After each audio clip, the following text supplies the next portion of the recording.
Ladies and gentlemen, welcome to another edition of Roundtable Sports Presents Fourth and Forever, your daily NFL news, rumors, hot take show, Monday through Friday at 2 p.m. EST. Richie, back from Green Bay, Wisconsin. Same thing with TD. How was y'all's experience, man? Because you know what? I decided not to go, but I feel like I was regretting it based off of the entire experience that you had yesterday. How was it all? Like witnessing it in person. Oh, it was fantastic. Dan, you were missed 100%. In my head, I'm like, I don't know why Dan did not come to this, bro. He's missing out. But it's okay. Yeah. Next year, you'll be there, I'm sure. It Yeah. was such a great experience, man. The Super Bowl was one thing. The NFL draft was a completely different experience. Radio Row, being in Radio Row during the draft was really interesting. Having the access to all the players after they get drafted, come right in. Like, I'm going to get a snack and to see Ted McMillan walking by me, about to get interviewed. I'm watching Abdul Carter get interviewed. Like, it was really fun, really cool. And the NFL treats you well. They fed us great. And it was awesome to be there on behalf of Roundtable Sports. I take it really seriously, my work. And I'm very fortunate and very humble that Roundtable Sports is credentialed enough to be at these events. Like, I just never take it for granted. I'm living my childhood dream and having my credentials with my name on it and scanning it and having a green flag come up that I'm approved. It's just like, wow, I can't believe this, man. So shout out to everybody in the chat. It was a phenomenal experience, and we appreciate everybody that supported all the content we pushed out across Roundtable Sports. And a big salute to Bass and Dose of Dion for being there with us. They did a tremendous job representing the Roundtable Sports brand, did a great work with us, and we're really fortunate to have them part of the network. Beautiful, beautiful. How was your experience, TD? It wasn't as long as Richie's. Richie's had the full package. I was there for kind of like 2 days. But I enjoyed it mightily. I thought it was a lot. First of all, a lot of fun. Having a new experience. Second off, always being with Richie is always fun. For one reason or another.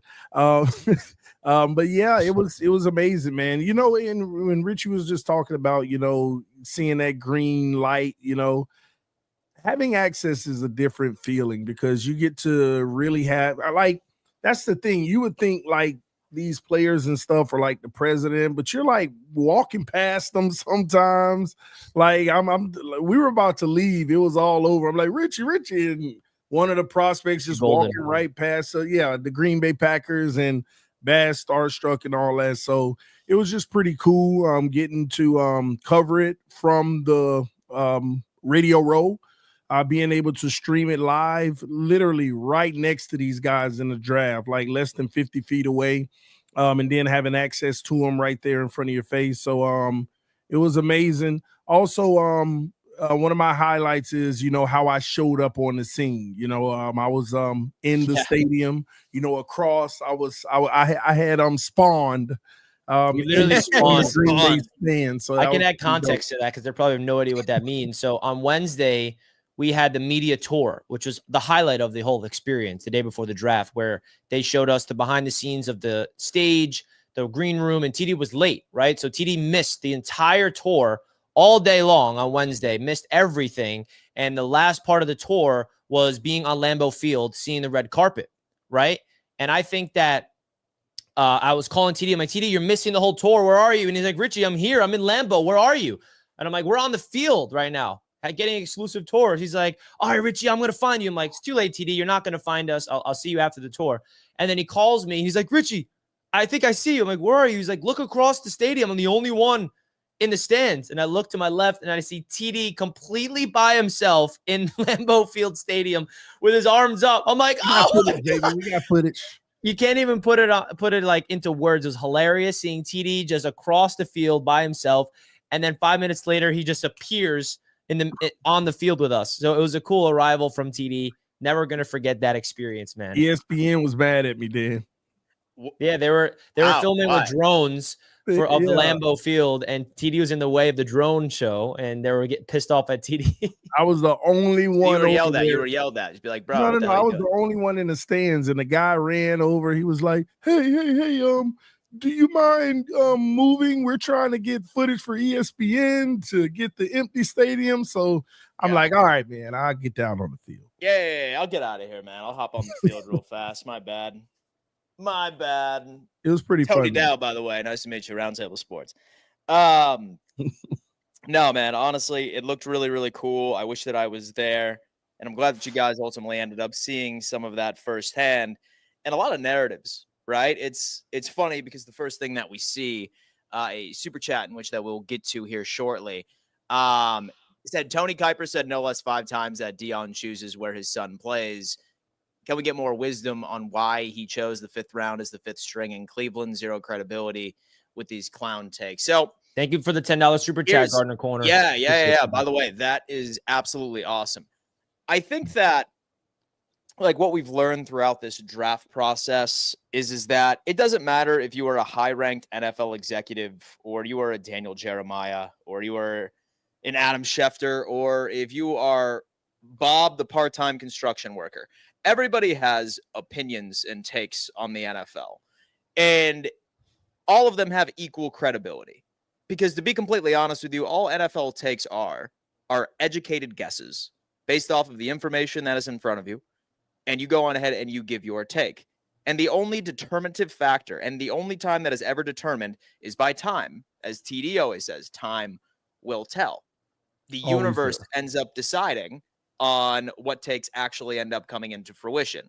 And I think the Shedeur Sanders falling all the way to the 5th is the main storyline. But I think I can also say that I feel like the first round sort of went backwards. Right? No one really thought that a lot of players were falling to a certain extent. In my opinion, I think some teams ended up reaching specifically once you ended up getting into the like top 15. But like, what were some of y'all's biggest surprises, like right that you ended up seeing? I'm gonna start off with Richie on this. Yeah, one. I mean, I think the biggest surprise is Shedeur falling. That's the obvious one. I just didn't see that coming. I'm actually high on Shedeur more than others. So that was a big surprise, no doubt about it. 100%. But I connected to Shedeur Sanders, them drafting Dylan Gabriel was a shock. The fact that Dylan Gabriel, out of all the quarterbacks, was the 3rd one selected, blew my mind. Mm-hmm. And then the Browns still got Sanders, which was wild. But I also hate that Shedeur Sanders is stealing the entire storyline of this draft because I think there's a lot that deserves to be covered. And that's the one thing I'm noticing. You turn on any NFL show, it's Sanders, it's Shedeur falling, like blah, blah, blah. And I also feel like this is the least amount of hype we ever had over a 1st overall pick, Cam Ward. And I got to meet Cam Ward and actually talk to him at the hotel. And I was just like next to him, like, man, this guy's going 1st overall. And now he's going 1st. And he's so humble. He really is personality-wise the complete opposite of Shedeur. And I'm going to be a big Cam Ward fan. Like, I really am going to root for him. I think he's a really humble kid. But the big shock outside of that, which I would definitely like to talk about, is Travis Hunter going to Jacksonville. I mean, out of all the mock drafts, it was Travis Hunter going number 2 to Cleveland or 3 or maybe 4. No one thought he's fallen to 5. So we never even thought of the possibility of him in Jacksonville. But now here he is. And I'm excited to see Travis Hunter because if you look at it from this perspective, I think the perfect fit for Travis Hunter is Jacksonville because they're going to let him play his brand of football. They're trying to find their identity. And I think their identity is going to start with Travis Hunter. So you're exactly right on that because obviously they need a wide receiver to complement Brian Thomas Jr. They clearly need help in the secondary side of things. And you have a young and hungry GM who's 34 years old, by the way, which blows my mind. And then a brand new head coach who's obviously trying to prove something. If Jacksonville can put it together with Travis Hunter and say that Travis Hunter actually transitions and translates into the NFL, I do think that this is a pretty solid fit. TD, biggest surprises you saw during the NFL draft? The biggest surprise, I would say, there were quite a few. The Travis Hunter one was big time to me. Richie's right on that. I mean, I knew he would go early, but I didn't know, a team would trade up and make sure that they snagged him. That was actually a shocker. It just set the tone for the draft. Also, Will Johnson falling. That was interesting seeing that happen. And of course, we all know the Shedeur Sanders I'll say situation. That was in Richie's right. That dominated the headline. Well, Shedeur didn't steal the headlines. The situation stole the headlines overall. But that dominated. It did not feel like a draft where anybody was celebrated. No, it did not feel like you can like soak in the moment of all the other draft picks. It was the Shedeur show without being a show. Yeah. So the thing is that I feel like everybody is shocked. Like, why did Dillon Gabriel get selected before Shedeur, especially to the exact same team? Why does Cleveland currently have 5 quarterbacks on the roster? If you want to count Deshaun Watson, I'm warming up to the theory that what happened was that Haslam, the owner in Cleveland, was just like, draft him right now. Draft him right now. Called Stefanski, called the front office and says, I could care less. I know that you took Dillon Gabriel, but select Shedeur Sanders, right? That's what happened. Because what they just did is that they spent a 3rd-round pick on Dillon Gabriel, who's going to be a practice squad guy. He's not making this roster. He's not making this roster. And I don't think that Cleveland would have went out there and selected him at the 3rd if they knew that the owner was going to step in eventually. I feel like the whole falling situation, because here's my thing, and I am going to remain with this take that I do not believe that any of these quarterbacks are going to ever be considered top 15. I don't think that this class is going to be very good. And I think the NFL agrees with me, hence why we ended up seeing a lot of these QBs ended up selecting the 2nd, the 3rd, so on and so forth. But rest be assured, Shedeur is the 2nd best quarterback coming out of this class. He is. It's true. He is. He's better than Dart. He's better than Dillon Gabriel. He's better than Jalen Milroe. That's true. He is.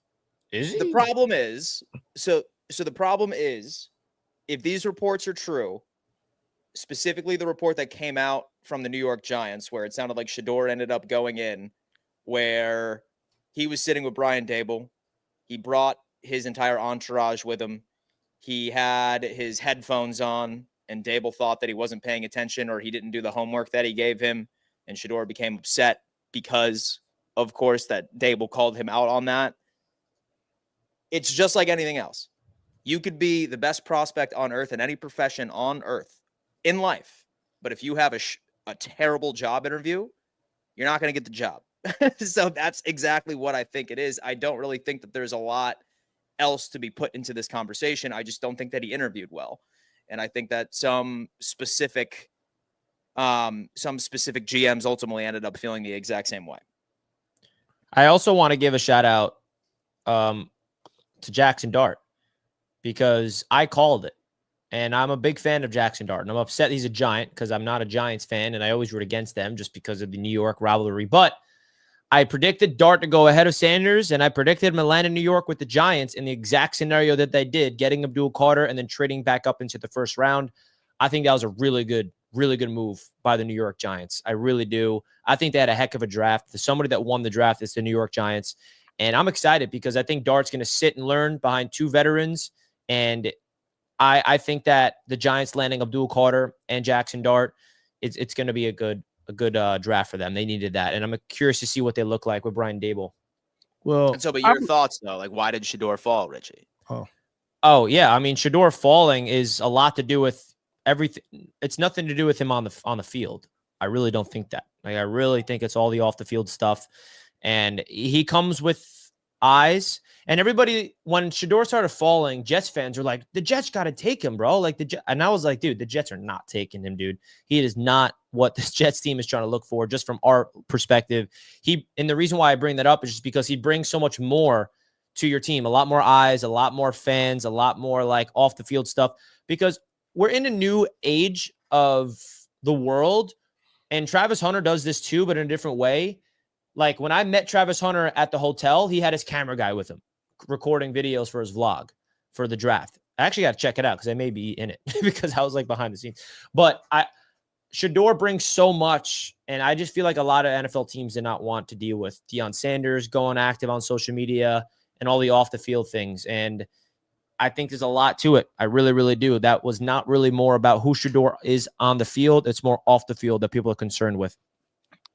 So what about you, TD? Why do you think you fell all the way to the 5th? First of all, it's a loaded topic. So I'm not going to be long with it, but I will say this. First of all, I want to address the Giants. The Giants wanted Shedeur Sanders. That interview rubbed them the wrong way. I do not believe they are just as stoked about Jackson Dart. I felt like they felt that they had to, and they did, to make a point. And they do not have the 2nd best quarterback in this draft. They obviously wanted Shedeur. They brought him in for an interview, and it rubbed them the wrong way, the way it was conducted. And that's whenever he got off of their radar and they had to do extra extended work on other guys. As you noticed right before the draft, the week leading up, they would, you heard the reports that they're bringing guys in again. So that's what that's all about. Shedeur rubbed them the wrong way. And by the way, nothing's wrong with that. Nothing's wrong with them deciding not to take him because they felt his interview wasn't good. But the league, the NFL, the reason why he slid, there was a multitude of reasons. So I really thought this over the last 24 hours, and I have somewhat of the same conclusion, but it's a little bit slightly different. Okay.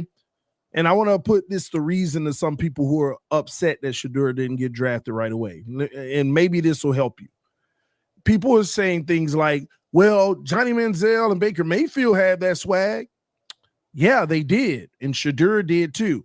Oh, well, Dion and Michael Irvin and all of them told teams where he would go and where they wouldn't. Yeah, they did. And Shedeur did too. The difference is I can go down the list and point out every excuse for why people say he didn't get drafted early and show you an NFL player in the past that was drafted early that had the same thing. The problem is Shedeur had all of them together. Yeah. The problem is Shedeur Sanders had every single one of those elements. Every single one of those arguments. See, those guys had one of them or two of them. He had all five of them. He had the full package. So at the end of the day, coaches sat there, coaches and general managers, they evaluated everything. First of all, 16 teams said we don't need a quarterback. Then you had another 3 that say, hey, I'm on the hot seat. If I don't do well, his dad might replace me. Then you had another group of coaches that said his attitude isn't right. Then you had another group of general managers that saying, oh, well, I just don't know what's going on out here, so let me stay away from it. It was just a compounding thing.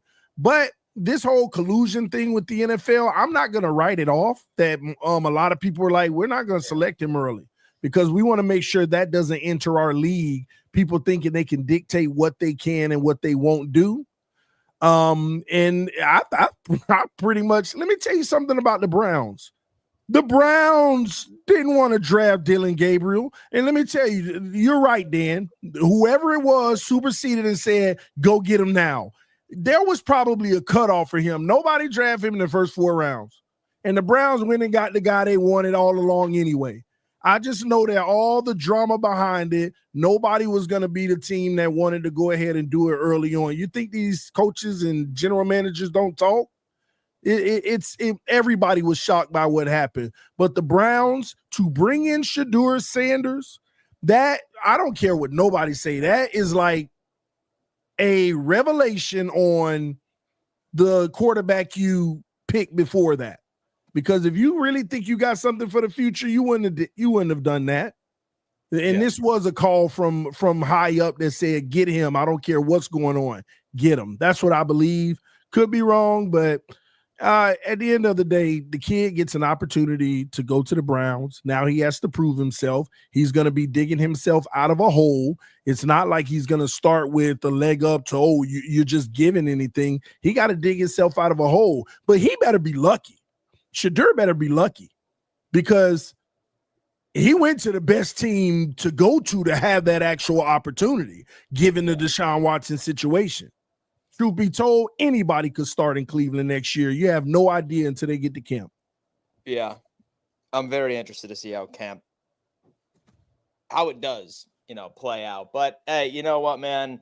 It's great because draft classes are finalized, and I think we all have a pretty good understanding of like what these rosters are going to look like for the most part going into the 2025 season.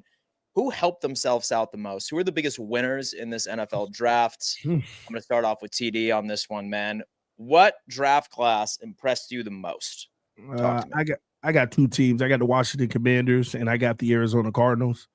And I'm gonna be honest, it's unfair because I'm talking about the draft, but when you look at what they did in free agency in connection with the draft, both of these teams are primed to make a Super Bowl run. Not saying that they're gonna win it, Washington more so, but both of these teams have loaded up to a position where this ain't the Tennessee loaded, they're loaded.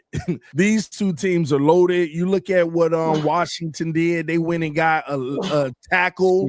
They went and got a tackle high, and they just brought in Laramie Tunsil. They had weapons. They had a corner. They're doing everything they need to do. Arizona Cardinals add the best defensive tackle, Walter Nolan, when they just brought in Calais Campbell, whole bunch of pieces over there. I'm just stoked to see what those two teams did. And of course, you know, the sleeper team was the Miami Dolphins. I think we had our best draft ever. We really set ourselves up to be back in potential contention. Potential contention. Okay. Yeah, potential contention. Okay. Richie, winners, man. Winners. Who stood out to you? Oh, I had to sneak that in, didn't he? Listen, there's some winners, of course. I do like the Cardinals pick. I'm going to go a different direction. I think I said it earlier. The Giants, I think, had a really good draft, not just with their 2 first-round picks, but later on in the draft, I think them getting Scatterbo and Alexander were 2 really good value picks for them. So I think the New York Giants is a big winner in this year's draft. And I think the New England Patriots had a solid draft too. You know, they got some guys in the mid rounds that they needed to make. And folks, I think hold the phone when Richie gives credit to the New England Patriots. You know they did. Who are you telling? You talking? He a big Patriots hater. Yeah. This it's not this coming from Richie. This coming from Richie means something, folks. But this is my point. You guys make it seem like I'm biased against the Patriots. I call it as it is. I was not impressed with the Patriots in the offseason. I'm not hyping them up like you guys are, not drinking the Kool-Aid like the majority. But when I see them, I'm going to give them credit, and I think they deserve credit. I'm not going to lie. Like, I was not in the free agency. I seriously wasn't hating on them. I just wasn't moved like everybody else. But now that they got a solid draft, I think that's what they needed to do. They prioritized what they needed the most: offensive line, playmakers in the trenches, and getting Kyle Williams. I really liked for them. So I do like that their class as well. And I think the winners of the draft is also the teams that were already good. The Eagles, the Chiefs, the Ravens. I think those teams got better. The Bills, I think, got a solid draft in totality as well. And then last but not least, I think the winners of this year's draft, it's Jacksonville, just because of Travis Hunter, man. Like, I think them trading up for Travis Hunter was massive for their organization, because now when you're in a small market like Jacksonville, no one's really interested in Jacksonville. Now everyone's interested in Jacksonville. And I think they knew that with the brand new head coach, brand new GM, that with Trevor Lawrence as their quarterback, just like no one really cares. Now all the eyes will be on Jacksonville. And I think they hit a home run by trading up. And I know they paid a steep price for it, but I think that was a big time move for that organization. And I think they're one of the winners of this draft. Yeah. So Ravens definitely stuck out. So I love the Malachi Starks pick, especially putting them right next to Kyle Hamilton. Yeah. Love what they were able to do right within that. Of course, the Philadelphia Eagles finding their guy. They always try to find the best player available. And now you have a Zach Bond, you have a Nakobe Dean, and now you have a Jihad Campbell on top of that. Roseman just knows what he's doing, right? And like it's proof year in and year out that he truly ends up building that team from within.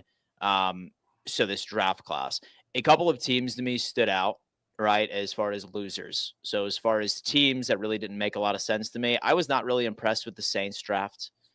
Like, at all. Like, I get all of the noise that Tyler Shuck was like, oh my God, like he's the guy. But like, for them to go on ahead and put faith into that QB, I understand that maybe there was a bad interview like with the New Orleans Saints from Shedeur Sanders. But if they were serious of potentially bringing in the next best option, I think Shedeur was that.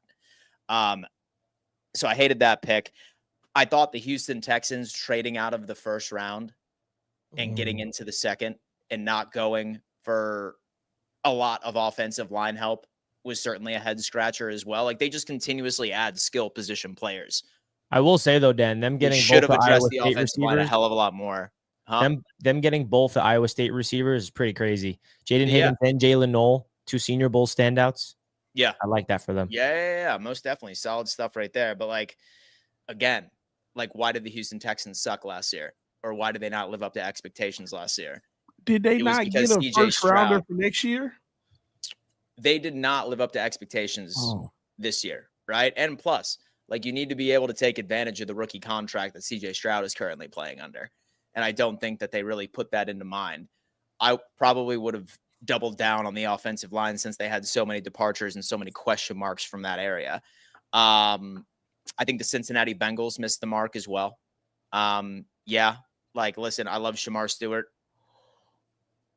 He's a friend of the show, but again, like that being their first overall selection. I understand the tape is really suggesting that he consistently beats his man, but say that was the play where like you basically want to go on ahead and replace the production you got from Trey Hendrickson last year with 17.5 sacks.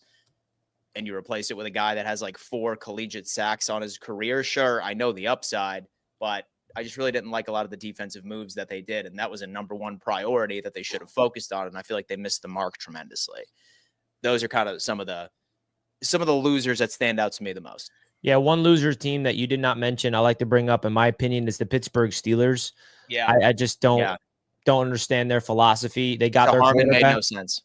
Yeah, I agree. And I like Will Howard going to them in terms of where he went in the draft. I think that's an intriguing guy that land there, just won a championship. I think he's made of the right stuff. But I just look at their totality of the draft. I don't know if they needed to go D-line in that position. I feel like there's other needs. And listen, you can never complain of a team going in the trenches in the first round, whether it's on offense or defense.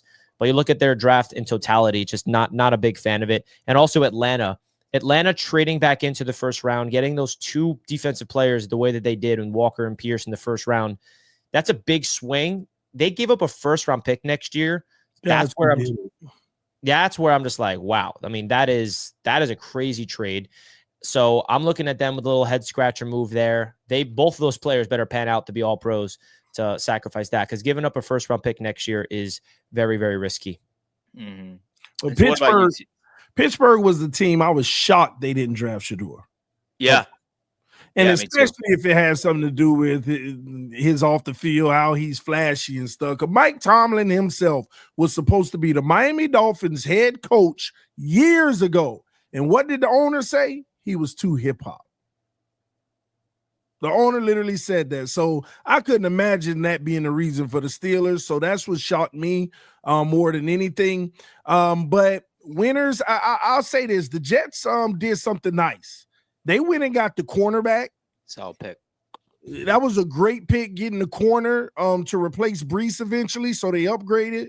I think that was excellent. Not Brees, but Sauce. Sorry, he's not replacing Sauce eventually. He will eventually. No, he won't. Yeah, you'll see. But yeah, that was an excellent move to get another corner that's worthy of being an All-Pro in the future. So I thought that was a pretty good move for the Jets. Also, I'm shocked y'all haven't mentioned the Dolphins. Quinn Ewers, immediately second best quarterback in the division. That's pretty. So I wanted to ask you about your thoughts on Quinn Ewers. All right, let's go to losers for this take. Go on. Really, Rich? Really? Quinn Ewers is a dog. Quinn Ewers is as cocky as Shedeur Sanders. I know you've heard his interviews.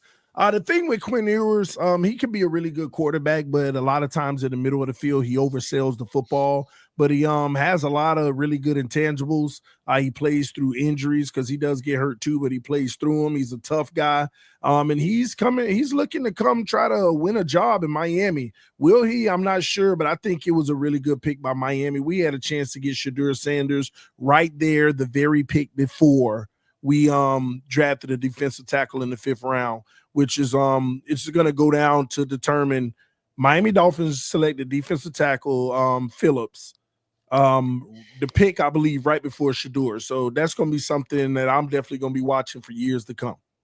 Mm-hmm.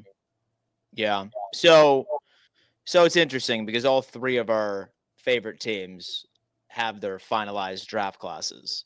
So I'm going to go over to TD and we'll save the grades. Real quick, because this super chat just came in. Derek, this is who recognized me at the hotel. Remember I told you guys that? What's up, my guy? Derek. LOL, What's my up, guy brother? Richie. I met you in the lobby last week. I had to catch breakfast with the family. Jihad didn't see you guys afterwards. #GoPats. So this is a really cool story. I was in the hotel Wednesday night in Green Bay where all the first round prospects were staying. And Derek, I did not book that hotel knowing that all the first round prospects were there. It was completely on accident. And everybody's walking by me, all the first round prospects and their families walking by me. And then somebody comes up to me to shake my hand. And I thought they were just being nice because I'm just sitting there sticking out like a sore thumb. Like I shouldn't be there. But then Derek S here was like, hey man, love the show. And he watches the AFC's Roundtable. I was like, no way. That's awesome. And I asked him who he's there with, and he's there with Jihad Campbell. And he said he's a Patriots fan. So the fact that he's here in the chat now salute to you, man. It was awesome to see Roundtable Sports get recognized amongst all the first round picks. So big time shout out to Derek, man. Much love to you. Salute to you, Derek.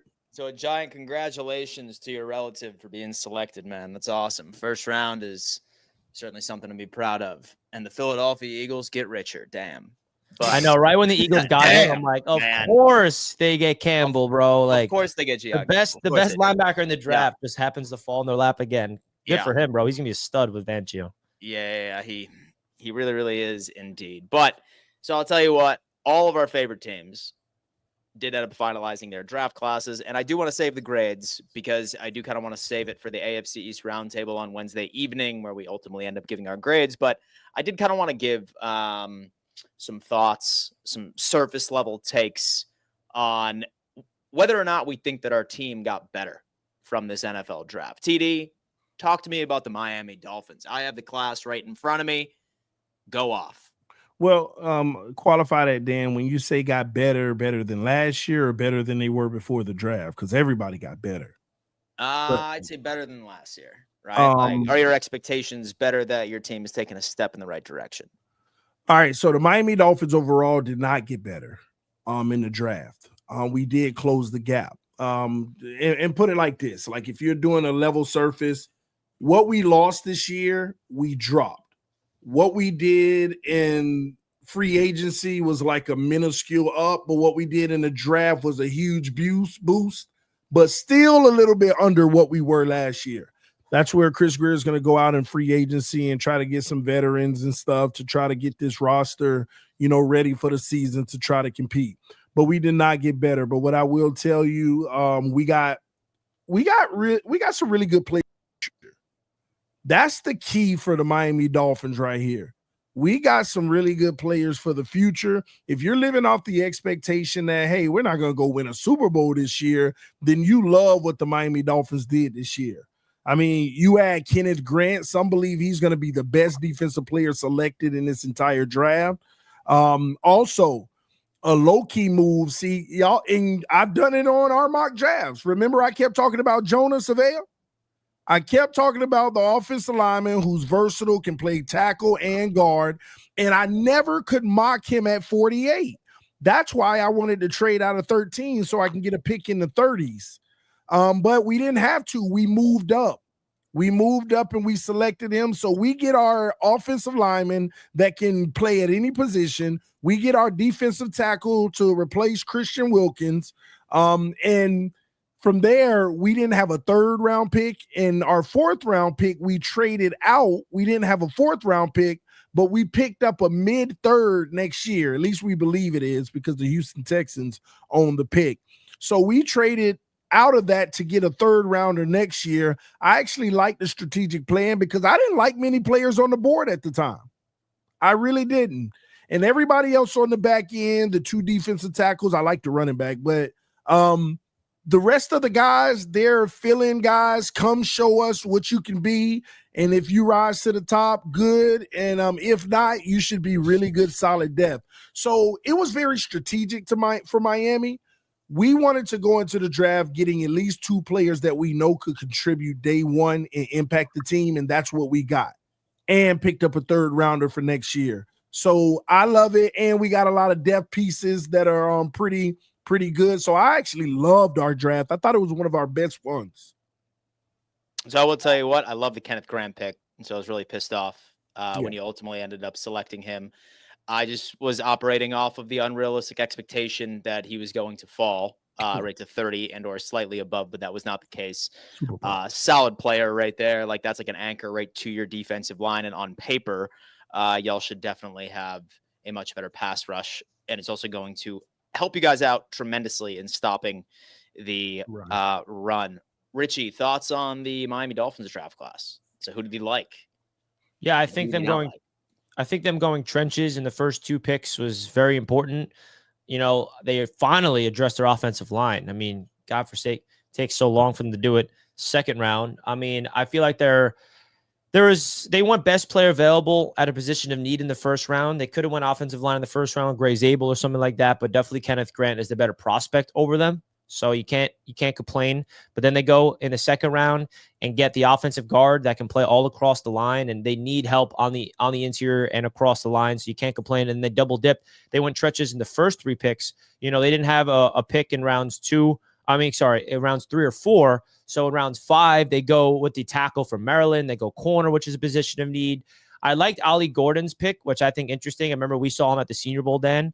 He's a big body, right? This is a guy that definitely could make some type of impact for them in the run game. And then getting Quinn Ewers, I think that's one of the most intriguing quarterback rooms in the league with Tua, Zach Wilson, and Quinn Ewers. Yeah, it's like the Browns and the Dolphins are right there. Like it's just, the Dolphins are different though because they got Tua that they're unfortunately have to pay like he's elite.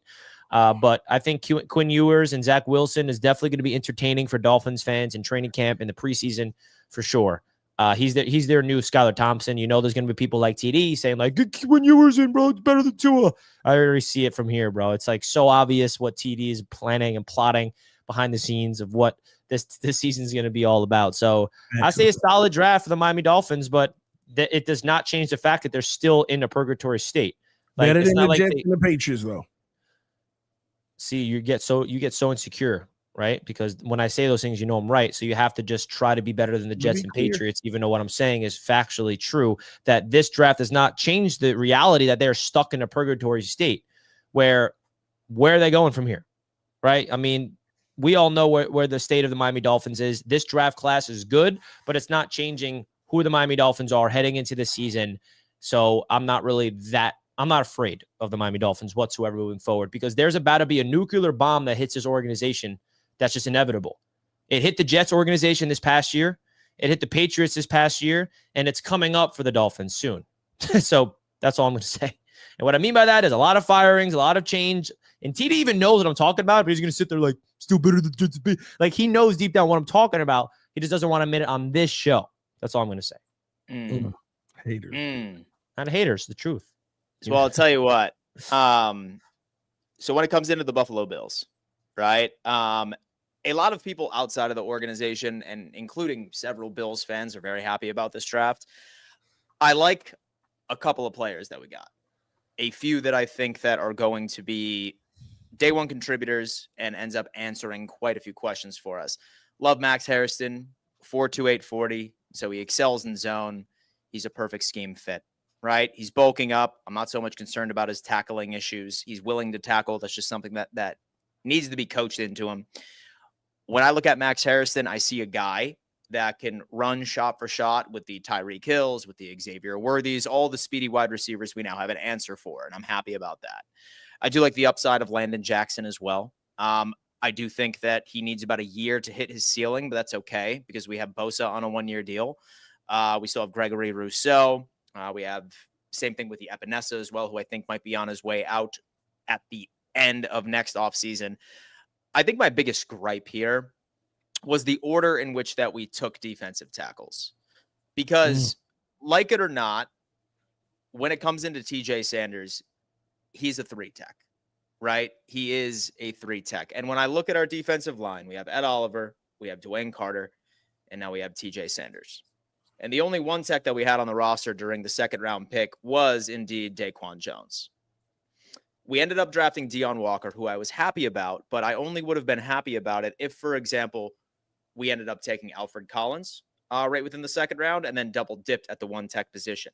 If we had to take a 3-tech in this draft during our double dip, I would have much preferred to take the 3-tech as our second defensive tackle off of the board because that's a position group that I believe has time to develop. I didn't want project players at the 1-tech defensive tackle position. I really didn't. And so I wanted somebody that could be the big body, be that space eater. And I'm hoping that Deon Walker certainly could be that guy. I think TJ Sanders, while he's a great player, right? Like he is a pass rushing defensive tackle. And a lot of people are saying, oh yeah, like we could just run 2 3-techs, 2 pass rushing defensive tackles. Yes, that's cool on passing downs, but I think when like you're trying to build for the future, specifically in the interior of your defensive line, I feel like we missed the mark on that one.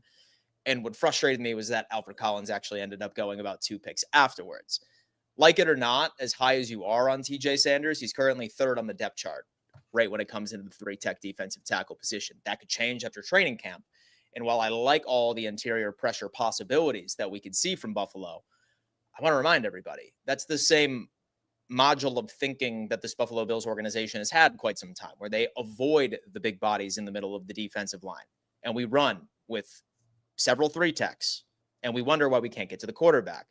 Maybe sometimes we should go on ahead and we should try throwing a dart to see if something else works, because that model and that archetype that has been working, or rather not working, same exact personality trait has gone through with it. So I think that was my biggest gripe for Buffalo, is that they just prioritized the wrong type of defensive tackle.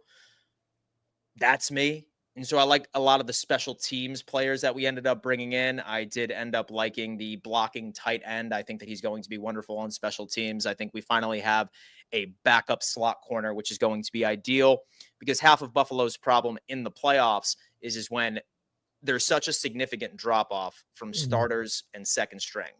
And I think that was part of the thought process that Brandon Beane was trying to put forward. And I get it and I respect it. I think that would be the only thing that I would change, is like really prioritizing and switching priorities from 3-tech to 1-tech and double dipping at 1-tech rather than that. But that's me. Still very high on Buffalo. I also wish we would have went with a wide receiver that had a bit more vertical separation a bit earlier. Sucked that Kyle Williams ended up going over to the New England Patriots. Sucked that Jalen Royals went over to the Kansas City Chiefs. Sucked that Kenneth Grant went over to the Miami Dolphins. All the players that I fell in love with during this process went to the teams that I hated the most. It's basically how I think about that, right? But for the Bills. Love the corner pick. Solid right there, Maxwell Harrison. Loved Landon Jackson. Some upside from some of our later picks, but I have some thoughts. Richie, the Jets draft class, man. Talk to us. What do you got? Hey, aren't we going to talk about the Bills? Yeah, please go ahead. Listen, y'all screwed this up at the top of the draft all the way through. How so? I'm sitting there at 30, and I'm like, yeah, they're about to get a defensive tackle or a wide receiver. Y'all go cornerback. Okay? And I'm like, oh, they're going to probably – I really think y'all should have got a wide receiver. I say, okay. Second pick, they're going to get a wide receiver probably. You don't want to go past the second round knowing that they need another solidified weapon. Y'all go defensive tackle, and I agree with you. TJ Sanders is more of a project, in my opinion. He's a good player, but like he's not like day one, bam, he's dominant. He's not what we need, TD, right? Like, I know. So I try putting a metaphor into that. I have a giant crack in my roof, and I have the money to fix it, but instead I buy a hot tub. And that's exactly what y'all were doing. Then the third round. That's exactly what it was. The third round came. I said, man, they're going to take a receiver in the third. Then you go defensive end. And I said, I don't care when you take a receiver now. You done screwed up, because there were a lot of good options still on the board all the way up until that point. And I was shocked that you all didn't invest in it. But I actually like the Deion Walker pick. Then in the fourth round, yeah, I like Deion Walker. I love that pick. The rest of these guys, I'm of course developmental pieces on the back end. I'm not even familiar with half of them. But the Deion Walker pick was the good pick for me. I understand, like I said, TJ Sanders at that. I mean, he's a good, but at that pick, no. I mean, I would have thought you would have took him at 41. Not 41, but like, wait, hold on. How did y'all make a trade? Yes, we ended up trading up into the second, and we acquired a third, which is ideal. And Jesse comes in and says, Richie and TD want to smack Dan. They are out here starving, and Dan is complaining he got a steak, but it's not a Kobe steak. So the thing with wide receiver, man, did you hear what your GM had to say today on that radio? Yeah, that's shocking. You skipped that. Yeah, most definitely. So here's my take on that. Like, I did not want a wide receiver at any specific round, right? Like, I didn't necessarily want one in the first, because once Matthew Golden was gone, whatever. Because again, some of the wide receivers that were going in the first and the second round didn't fit the archetype of wide receiver we needed. That was someone that plays predominantly on the perimeter and somebody that has sub 4.4 speed. Like with the Luther Burden, he's a slot guy. We already have Khalil Shakir. That would be redundant. And I'd just be as mad with that overall selection with TJ Sanders. But what kind of got me was being on the radio show acted like that question was not justified when he brought in 7 of the top wide receiver prospects that were set to go in the first 3 to 4 rounds on top 30 pre-draft visits. And he's acting like, oh, how could you ask that question? Like, I don't know. He was pissed. I don't know. Like, you clearly prioritized a lot of these guys that were projected to go in the 3rd and the 4th with your top 30 visits, and then you didn't end up addressing it. And it's not bad. It's just like, I look at a couple of players, man, and like I look at Deion Walker. I like Deion Walker, but like I said, I would have much rathered him been the 2nd selected, but only if we were to take Alfred Collins. Dan, you know what I think it was? Maybe he had a receiver that he wanted so bad, but he was taken. Yeah, exactly. He said, man, scrap it. Let's go another way. Like, exactly. one guy. That's more than likely what happened. Like, when I saw Thornton from Tennessee go, like, later on, like, he was like my last, like, okay. Like, then Torrey Horton as well from Colorado. I would have been okay with him, right? Like, he fits the prototype. I don't need a name at wide receiver. I don't. But you need a wide receiver. Yeah, exactly. I don't need a name. I just need a trait, right? Like, I need a guy that can run a sub 4.40. That's exactly what the Jets did in the draft. And has experience as a predominant perimeter guy. Like, yes, like we brought in Elijah Moore today for a free agent visit. Did you? Is Elijah Moore a name? No, he's not. But on paper, he fits that trait that we're looking for. So, like, that's like yes, Elijah like Moore. I understand that people are just like, yeah, like we didn't have wide receivers last year. I'm like, dude, what if Khalil Shakir misses 4 to 5 games? Yeah, like hamstring injury. You can't keep running thin. And please stop saying we didn't have it last year. Yeah, the Chiefs score more points than you. So we had the exact same situation last year where like Shakir ended up missing a couple of games. And that's when we went on that lull on offense because there's such a drop off between starting caliber receivers and then nothing. Like, you're damn right. I want some insurance policy. And so I want somebody that brings something else to the table because I don't trust KJ Hamler and Terrell Shavers to fill in for Shakir or Coleman or Josh Palmer if an injury happens. So yeah, you're damn right.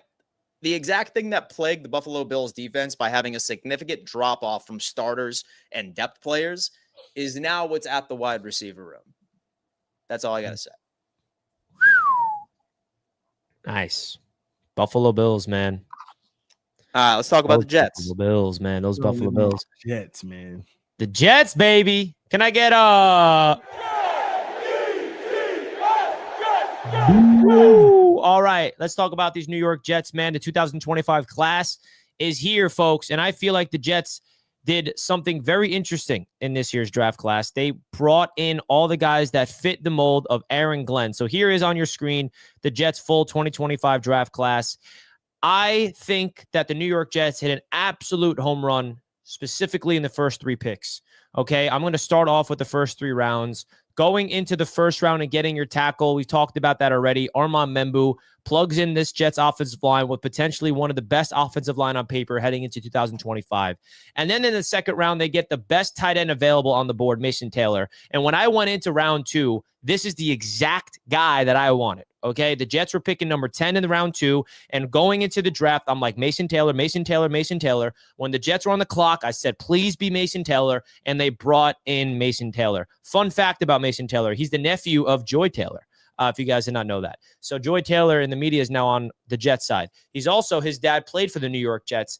The Jets whiffed on tight end in round 1. They decided to pass on Tyler Warren. So that's why we needed a tight end in round number 2. And that's exactly what the Jets did. I think Mason Taylor is going to be the tight end 1 for the Jets right away. Excellent route runner, reliable hands, can do it all. All right. Now, the third round pick, Azareye'h Thomas, is probably one of my favorite picks of this entire class. And there's a little personal reason behind it. Dan was with me at the Senior Bowl. Dan, how many times did I tell you at the Senior Bowl that Azaria Thomas is my favorite player at the Senior Bowl? I remember telling Dan, I'm like, dude, this kid's a stud. You have 15 plus. Dude, literally, I was there and I was so amazed by Azaria Thomas. And I'm like, if there's anybody that reminds me of Sauce Gardner here in terms of length and size, it's Azaria Thomas, to the point where after the Senior Bowl's first practice, I made an effort to go to interview him. And he was the first ever NFL prospect I ever interviewed in my NFL media career. And then he ends up being drafted by the New York Jets. This is the exact type of guy Aaron Glenn is going to utilize in this defense. Press at the line of scrimmage, long, lengthy, extremely athletic, and the Jets just found the counterpart of Sauce Gardner for the future, okay? I think that getting Azaria Thomas here and pairing him up with Sauce Gardner on the boundaries, they are both really long, really lanky, and have the same type of attributes, but of course, he's not as talented as Sauce, which is why I did not go in the first round. But I will say, Thomas, I saw, was mocked in late first round, early second round at one point, but then the combine, he kind of fell a little bit because his 40-yard dash wasn't super fast. So that's why he fell a little bit. But I think what Aaron Glenn said, his play speed is way better than his 40-yard dash speed, just like Brian Branch. The same thing happened with Brian Branch. Brian Branch did not run a high 4.40. He fell in the draft. The Detroit Lions benefited on it. They drafted him, and look at Brian Branch, one of the best defensive backs in football. So I don't look at the 40-yard dash as the end-all, be-all. Azaria Thomas is long and lanky. That's not my concern. Now, the biggest question mark of the draft was definitely the next pick, wide receiver, Arian Smith out of Georgia.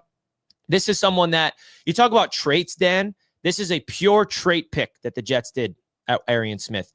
Pure speed. One of the fastest players in this draft. But his issue is drops and route running, right? This is a track star, somebody that is just will beat you at the line of scrimmage with pure speed alone. And I think the Jets are using him and they're rolling the dice. If we can figure out a way to fix the drop issues at the next level, then he could be one of those guys that can take the top off the defense. And they strictly went speed with this draft pick. And then my next favorite guy is Malachi Moore. You talk about a captain of Alabama's secondary at the safety position. This is our Brian Branch. He was a two-time captain for Alabama, plays deep in free safety, 3-year starter, plays in the box, plays in the nickel, blitzes the quarterback. I think Malachi Moore has a chance to be a starter in this league with the New York Jets at in the secondary. And then the final two picks, both from Miami Hurricanes, a linebacker and edge rusher. We'll see about that, just provide depth at that position. And then the Jets did bring in Brady Cook, an undrafted free agency, a quarterback who does have some upside from an athletic standpoint. So I'm really, really satisfied with this Jets pick. I think what they did is they brought in guys that they feel like they're trying to build a new identity, build a new culture with Aaron Glenn, and that's the type of guys they brought in. That's what I'm talking about, folks. Folks, I got to run. I have a meeting that I need to get to. I love each and every single one of you, and I'm going to let Richie and TD close the show out. Love you, Dan. Go kill the meeting. Hey, love you more. All right, Richie. If you want to bring your picks back up, listen. I'll be honest with you, Richie. I think the Jets, in my opinion, they did a solid job. I'm not going to say they hit a home run, but I think they did a really solid job. The first pick, Armand Membu, I mean, that goes without saying. Everybody already know what you got there, okay? You couldn't go wrong. This guy has the potential to be a Hall of Famer if he do what he got to do in the NFL. So big ups to having a terrible season so you can get a player like that. First of all, so remember, don't forget how you got it. Mason Taylor, I ain't gonna lie, low key, I like that pick because I liked him in Miami. Miami potentially getting him at 48 if he was available. That was one where I never mocked or anything. He was just an option. Hey, I wouldn't mind getting him at 48 as a succession plan for Jonnu Smith. I like what he brings to the table, physical, and I love SEC guys. But Thomas at cornerback, listen, he's a good corner, but the speed did concern me. I thought he was actually gonna fall to the 4th round because of the speed. But I'm not going to sleep on your new head coach and what he sees because he's a proven head coach now at this point on that side of the football. But so Jets fans, I'll say this, you got you a good corner for the future, but next year Tyreek probably gonna smoke him about 50 times. So you lucky Tyreek only got one more year in Miami, so you ain't got to worry about that long term. But he's gonna be real good, sound in the scheme. I don't think you want to island him though. I just don't think that that's what you're trying to do there. You really want to placate his skills in the scheme, and he could be really good because all the other intangibles are great. All of them are great. That's the big issue. Arian Smith, burner. And you know, I never judge guys like that, you know, that have drop issues, get in the league, the big moment. Sometimes you can shake them, sometimes you can't. Let me put it like this. If he shake it, he's a starter. Yeah. If he shake it, he could be a starter, a real threat in his league that makes a name for himself that nobody know about right now. But if you shake it, you will see. I mean, because you're going to see, and here's the problem. This is what I don't like about guys like Arian Smith, not Arian Smith per se. He's going to be wide open deep a whole bunch. And then look at your quarterback. Oh, we ain't got to go there. We ain't got to go there. We'll leave that alone. So, Arian Smith, I would be requesting a trade if I were you. Malachi Moore, Alabama. You can't go wrong there. A good piece at the safety because aren't you all thin at safety right now? Yeah, for sure. He has a chance to start. Yeah, so he got an opportunity. I'm not real high on him myself. Not that I have anything bad to say about him, but I really haven't done much homework on him. But you can't go. This is where I would team scout Alabama. You can't go wrong typically. So I'm not going to sit here in front. I don't know much about his game. He was never on any of my boards. Linebacker Francisco. Now this is where it gets interesting for me because I'm a Hurricanes fan. Obviously, you know anything about these two? Yeah. Tyler Boren, hey, you got a guy, hey, got a motor, but we'll see how he works out in the league. But I think that Francisco can really become something in the NFL if he's given the right opportunity and the right scheme.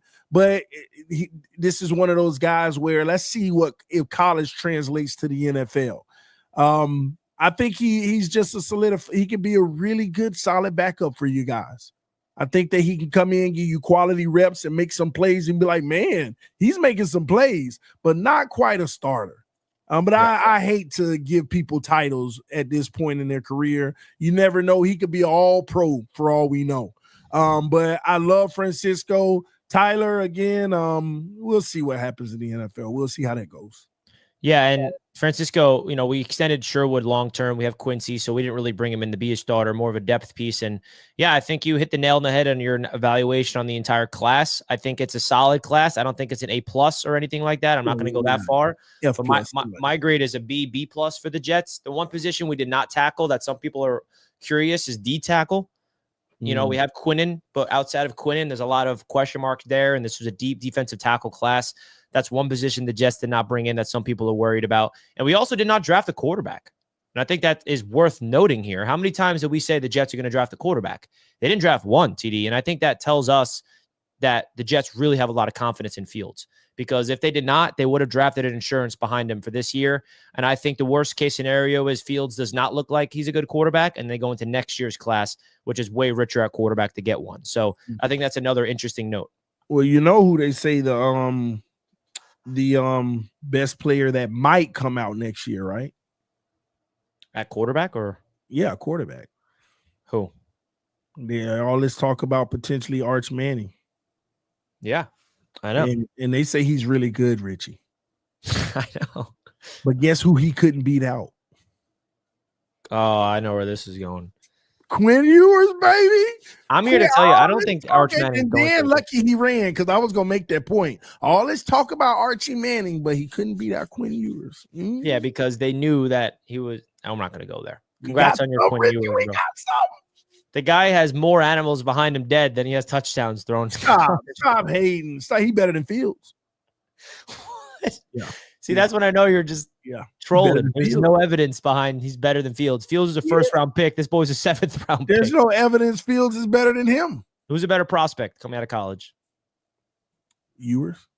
See, that's when that's all I just can't evaluate. That's why objectively Fields is the better prospect, but you can't even admit that. Okay, he's the better prospect. He's the better running back. Okay, he's the better running back. And the better pure passer. Well, we're excited about it. So, folks, and also Breece Hall did not get traded. Another note, a lot of people were expecting that. I wasn't. He's a Jet. The Jets did not even draft a running back, so he is our running back long term. Y'all see the breaking news? What breaking news? This is Colby saying this too. He was probably talking some Patriot stuff because they had a hey. Oh my God, this is breaking news. Yeah, right. I'm not even kidding. This is crazy. This is Roundtable Sports breaking news. Yeah, sure. No way. Look at this. You're not gonna get me. No, TD. I'm not even fronting, bro. The Houston Texans just posted a Roundtable Sports interview with Dan and gave us credit. And added Roundtable Sports. Oh, we made it, baby. We made it. Holy crap. Wait, this is actually nuts. Wow. Wait, what? I don't even, dude. Houston Texans just posted a Roundtable Sports interview and gave us the credit, and it's Dan Mitchell. I'm behind the camera. This is nuts, dude. No way. Dan know? No, he has no idea. Wow. Oh my gosh, dude. That is awesome, man. Oh, Ruben reposted it. Yeah. That's how it came up my feed. I go on my feed, and this is the first thing I see. Oh my gosh. Hey, we legit, man. We there, Richie. We doing real work on the ground, man. Oh my God. I gotta tweet it right now.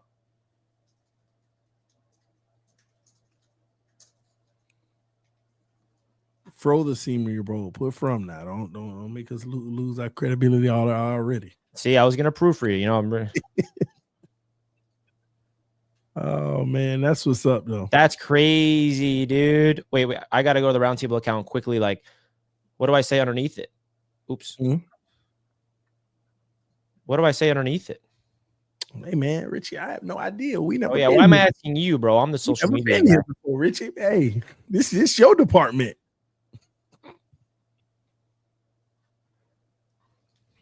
Just be like, let's go. I mean, this is big. I got to make sure it's clean. Is there a Jalen? No, there's no gifts of him. I'm like scrambling right now. Hey, think about it, man. Let's end the show and think about it. Something good, formal. All right, guys, we're going to wrap it up here. This is pretty nuts. That's pretty insane, man. Yeah, man. Hey, listen, Richie. It's good stuff, man. That's why we be working hard behind the scenes. That is, man. That is awesome. So we appreciate you guys, and we love you all. This is a testament to our hard work that we're getting this recognized. So much love to everybody in the chat. TD, anything you want to say before we wrap things up? No, just thanks for all the love and support, and like what we just saw, which was amazing. Is thanks to each and every one of you all that watch every day, showing love and support, continuing to help Roundtable Sports become bigger and better. And that's what it's all about. And to the entire Roundtable Sports crew, whether you're at these events or not at these events, we all play a part of helping the network grow to new heights. So thank you to everyone. Much love to everybody. Shout out to Dan Mitchell for doing the interview. And wow, I'm giddy right now. Much love to everybody. Hit that like button on your way out. Cannot thank you, each and every single one of you guys, enough for all the support. We are out. We love you guys so much. Peace. Ow.